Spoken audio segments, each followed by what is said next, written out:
Raidieraksts Drošinātājs. Hello, Kateryna. Hello. When we started the podcast about Ukrainian freedom struggle, I never thought that one day main topic of our episode would be intimacy and or sex life of soldiers. However, a special Resex program has been created at the Ukrainian Veterans Fund, which focuses on intimacy issues related to injured war veterans. You are the senior project manager of Resex, so you are the best person to tell me what is this program and what were the reasons for its creation.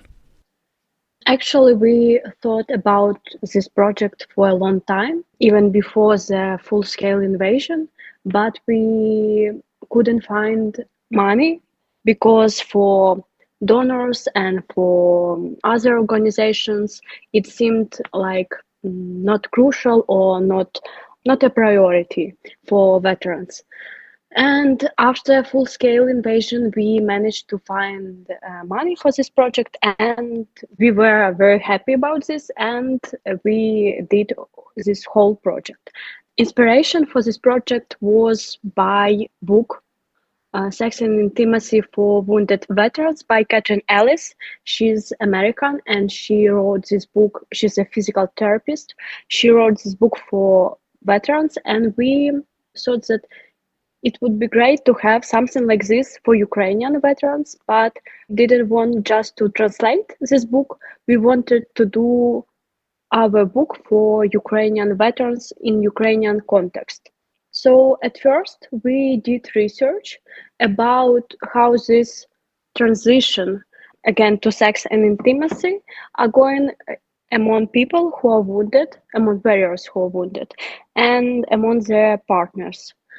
And based on this research, we wrote manual for women and for men, veterans, how they can go back to their partners, to their relationship, how they can go back to dating after injuries they have. So are we basically talking about physical injuries, that someone lost a leg or a hand or some other injury? Is that the case? Yes, we mostly talk about physical injuries, but in our book manual, it's mostly manual, not book, we also have different parts, and one of chapter is about how psychologically you returning from war to civil life. So because it also influences your physical body, and your physical activities. I understand. So you put out two guidebooks, and you also have a webpage in Ukrainian. I'm seeing it now. There's a lot of topics, very practical advices, how to talk about sex, about changes in sexuality, many different topics. So how does this program really works? Do veterans call you and ask for advice, or you distribute this guidebook to wherever veterans might be? How it's in practical terms? Yes. In addition to the manual, to the research, we also have this website with videos, with articles on a lot of topics about sex and intimacy, because intimacy is mostly about relationship. The main goal is to show that life after injury, of course, will not be the same, but sex and relationship can be great again. You can have again date, you can have partners and so on. How does this work? First of all, we are trying always to do some projects that can be disseminated, not only small circle, but a lot of people. We also disseminated our manuals for some organization, and not only organization, but also for hospitals, our warriors with injuries. So basically, everyone who wants to read something about this can go on our website, can read our research or our book online.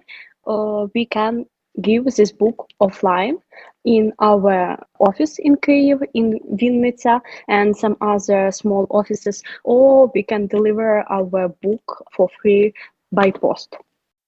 So you said you wanted to make this project even before the full-scale invasion. Mm-hmm. What was the reason for that? You were getting inquiries from veterans, and that's how you saw that this is a topic that needs to be covered.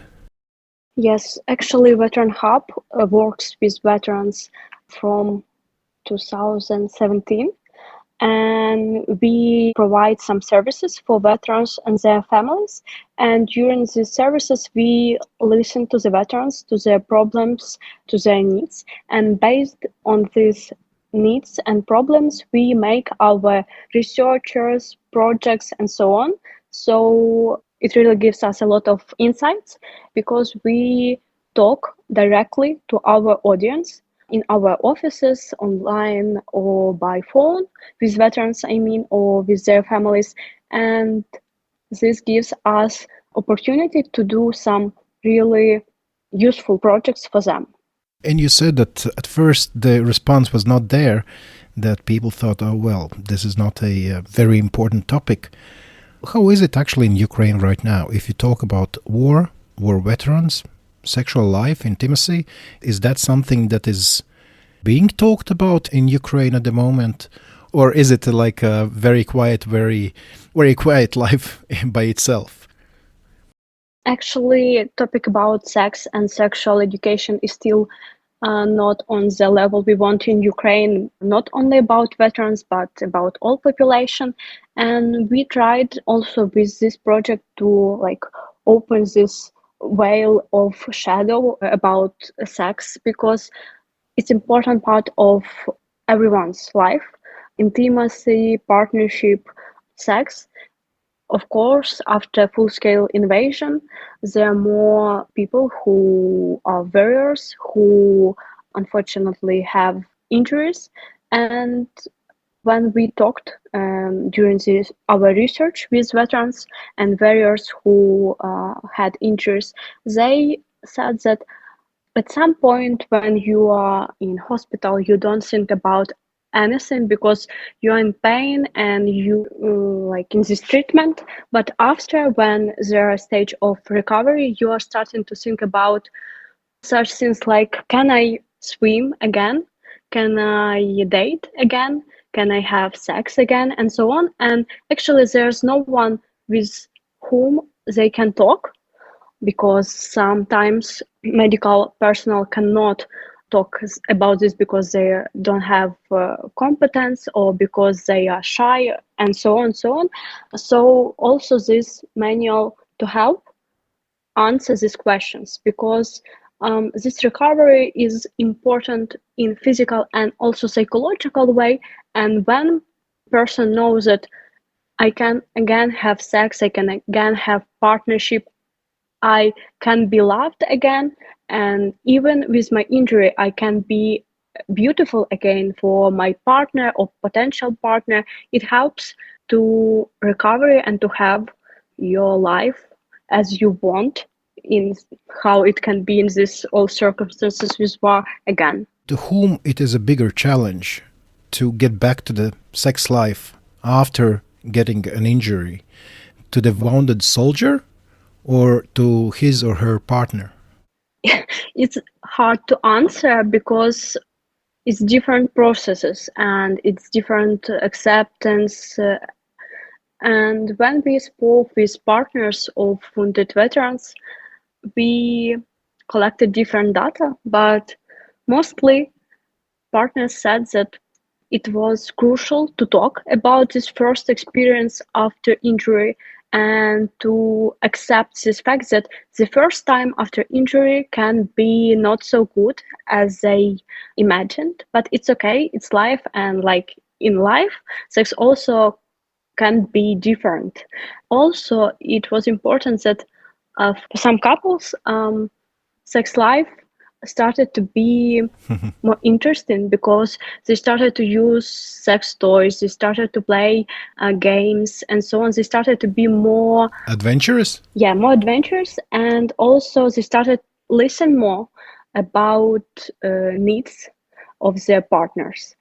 There was one couple, and they said that for us it was so interesting how it would be, because the woman of that veteran said that I have never had sex with man with injuries, and he also my partner had never this sex with in this position, and for us it was adventurous. They liked it, and they tried a lot of ways, they tried a lot of sex toys and so on. And also a lot of veterans, when they have injuries, they said that they are nervous about partners, how their partners will perceive them, will they be beautiful in sexual way for them. And partners always answered that we love them always, and injury does not change these people. And sometimes injury is like evidence, not evidence, but it's a part of this person, because it shows the life choices and the life experience of this person. Well, these are the positive examples. Probably there is no statistics which show us how many couples stay together after one of them has gotten an injury in the war. Our research was qualitative, so we have no percents about this. Right. But at the same time, even in our research, there were couples that split after the injury, but the main reason of this was not the injury, but their relationship. So injury does not play crucial part in their splitting. And also we can see, and we have one of article about this on our website, that for some of women there are even fetishization of wounded warriors, fetish of wounded warriors. And we wrote this article that everyone should be aware that first of all there are no wounded warriors, there are people, and it's not defining part of their personality, this injury. You have put out 2 different guidebooks for injured women soldiers and injured men soldiers. What are the main differences in these 2 books? Actually, they are pretty the same. We have about physical aspects and about mental aspects in both books, so it's pretty the same about on this part. But sometimes the tone of voice are different, and the colors of book are different. And the last chapter of this book is about physical injuries and sex. So how with one or another injury you can have sex, in which position, what should you know, what should you do, and so on. And of course, because we have different bodies, when women have different injuries during the war, and it requires special poses or special activities during sex, and men have another physical injuries that requires different type of activities during sex. You said that these guidebooks were based on one previous book by American author, but you also said that you have changed it for Ukrainian soldiers in Ukrainian context.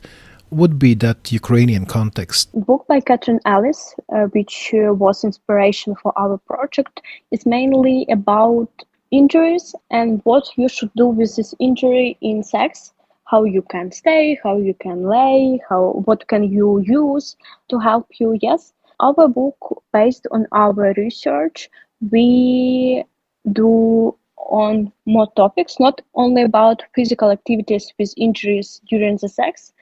We wrote this book with psychologists, gynecologists, rehabilitation specialists, and there are chapters about returning from war, which stages you can face and which barriers you can face when you are returning from war, about physical body, about what can influence your libido, about mental aspects, about communication, how you can communicate, what you like, what you dislike, what you can do or what you cannot do because of your injury.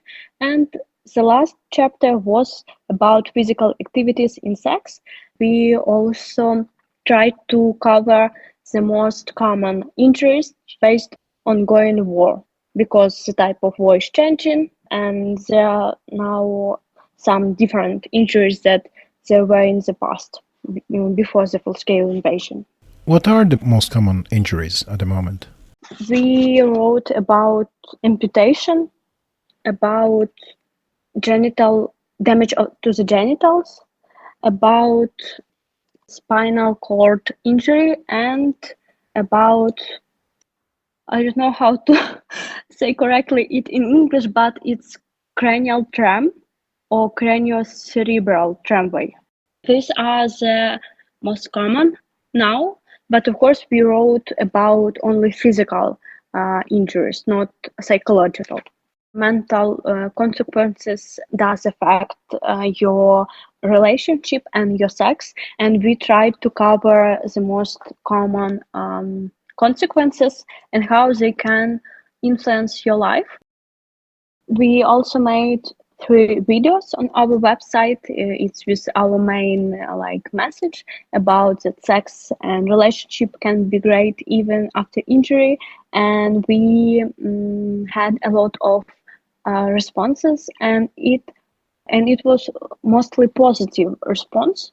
That the book provides answers to the questions that wounded veterans are interested in, and we printed 5,000 copies and we distributed it to hospitals and organizations, and there are still requests for additional copies, and we are planning to do more copies.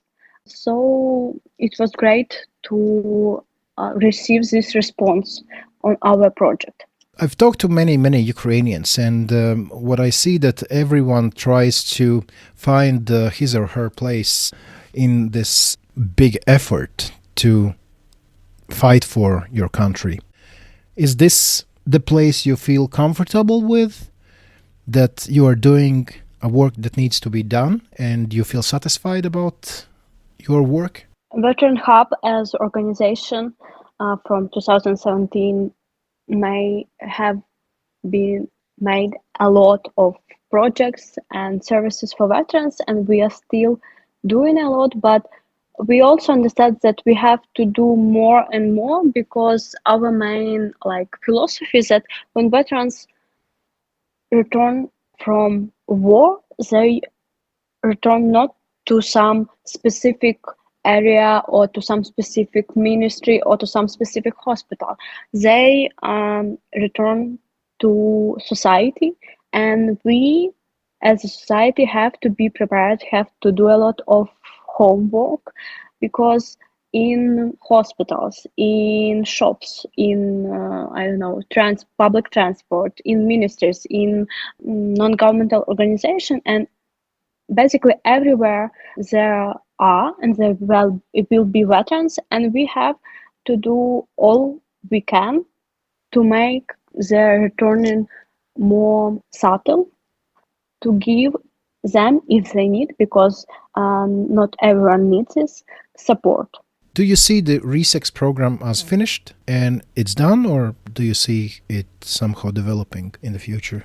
We are thinking about next iterations of this project, because first of all, as I said previously, we want to disseminate more copies of this book, and we also think about maybe next project with healthcare professionals in order to teach them how they can ethically communicate with veterans on these topics. It's one of the possible way to broaden our project on Resex. All right. Thank you so much, Kateryna. Thank you. Raidieraksts Drošinātājs. Paldies Dīvam par interviju. Man tikai jāatgādina vēl tas, ka viņš sarunājās ar Ukrainā lielākās kara veterānu nevalstiskās organizācijas veterānu hubu pārstāvi Katerynu Skorohodu. Jā, klausoties šo interviju, man prātā nāk uzreiz tas tiešām, ka tā ir viena liela nozīmīga lieta, par ko daudzi varbūt tiešām neaizdomājas, kas arī kara veterāniem, un ne tikai kara veterāniem, bet arī viņu otrajai pusītei ir ārkārtīgi būtiski, jo, te jau ir runa par to, ka atgriežoties no kara, neatkarīgi vai tu dosies pēc tam atpakaļ vai nē, tev jau ir ne tikai jāizdzīvo pēc traumas, bet tomēr arī jādzīvo. Un šī intimitāte ir viena no tādām, man liekas, ārkārtīgi būtiskām dzīves sastāvdaļām. Un šī programma izklausās, ka tiešām ļoti tajā palīdz. Jā, un tur arī tika minēts par to, ka, varbūt tās runas un atklātība un vēlme par to runāt pašā Ukrainā tā publiskāk nav varbūt vēl tik liela. Mums varbūt šķiet, ka tas šeit Latvijā mēs arvien atklātāk par to spējam runāt arī publiski un savā starpā, bet Ukrainā laikam vēl tam ir jātiek līdzi, jātiek uz priekšu šajā tematā, bet katrā ziņā vismaz galvenais, ka par to tiek runāts. Labi, tur ir arī, protams, ļoti daudz tēmu, par ko runāt, un viss ir aktuāls un viss ir izcināms tūlīt un tagad. Katrā ziņā, katrs atrod savu veidu, kā palīdzēt, kā dot savu artavu. Ja jums šī saruna šķita būtiska, tāda, kuru ir vērts dzirdēt arī citiem, padalieties ar to, sūtiet linkus, spiežat tur ikšķīšas vai zvaigznītes, vai ko tur jāspiež, kurā servisā. Tas tāpēc, lai šo raidierakstu dzirdētu vairāk cilvēku. Un, ja jums ir sakrājies arī kaut kas sakāms, varbūt jums ir kāda tēma, ko jūs gribētu mums ieteikt, par ko mums parunāt vai ar cilvēku Ukrainā vai Latvijā, tad rakstiet mums. Piemēram, Kārlis Krasniņš mums atrakstīja viņu ļoti konkrēti jautājumu, kas jāuzdod Kristīnai. Es jau viņai nosūtīju, paskatīsimies, ja viņai būs ko teikt. Tad dzirdēsim atbildi nākamajā izlaidumā. Tas jau būs 65. drošinātāja laidiens, jo šis ir 64. kurš nonācis jau līdz pašām beigām. Man šajā reizē viss, Rihard, tev? Jā, man vēl tikai piebilstams tas, ka mēs runājām par kara veterāniem, par ievainojumiem.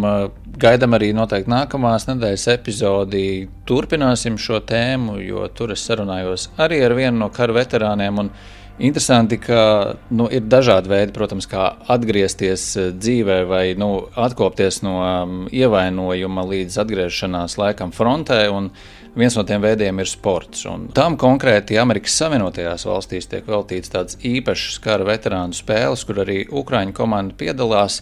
Tieši tās notiek tagad martā, un ar vienu no šīs komandas locekļiem es arī esmu sarunājies, bet par to jau vairāk tagad, kad nestāstīšu, to jau dzirdēsiet nākamās nedēļas epizodē. Sagaidiet arī to. Jā, tas pēc nedēļas, un šajā nedēļā, kurā jūs gaidīsiet Drošinātājs 65. epizodi, es novēlu jums, lai tā jums būtu gan sportiska, gan arī ar veselīgu seksu piepildīta. Visu labu un atcerieties, Drošinātājs, tas ir skaidri un personīgi par karu Ukrainā.